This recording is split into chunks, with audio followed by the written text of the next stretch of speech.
Couple of big parts when it comes to training your middles. You can keep going. Let's get this right before we head out. And as you see here, it's really difficult to get that mentality changed, right? Everywhere you go, all the middles you talk to and you say, hey, you're late, they're like, I'm on time, I feel like it, right? So you have to really get that mentality switched in your hitters to really realize when typically they feel like they're on time, they tend to be late. If they feel like they're early, they're probably closer on time, right? That's that mentality that you really got to switch. When we talk and we train our middles, especially when it comes to blocking, we try to, how many people here are Patriot fans? Yeah? Are you awake? Okay. Do your job.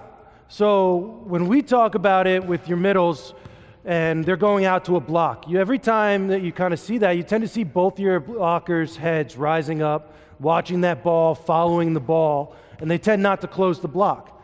So when you don't have that much experience in your middles where they can do that, they have a great job at tracking that ball as it's being set. We always tell our middles, you're not looking at the ball, it's the pin blocker's job to line it up.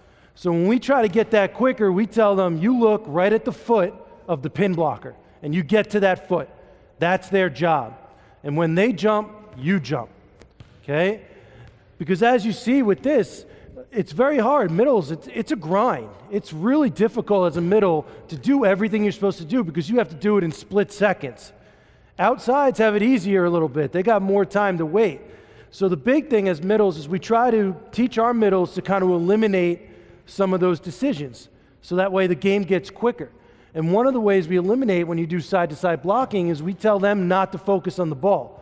Once they realize that that set is to the pins, look at your pin blocker, get to your pin blocker, okay? That's one of the big parts in terms of blocking that we focus on. In terms of hitting, it's a big thing about changing that mentality, making them realize, right?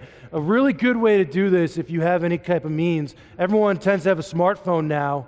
Just have your smartphone running. Have an iPad in practice. If you can just hook it up through an HDMI to a TV, there's a couple of apps out there that can allow you to just circle through, and they'll see it on a 20-second delay. If you could show them on that video where they're at, whether they're at this position or here where they're supposed to, and they can get that initial feedback right away, you could tend to get a little bit quicker changes rather than just hearing it verbally. I think with a lot of visual people out there, that can make a big difference in terms of timing and getting them to where they need to be.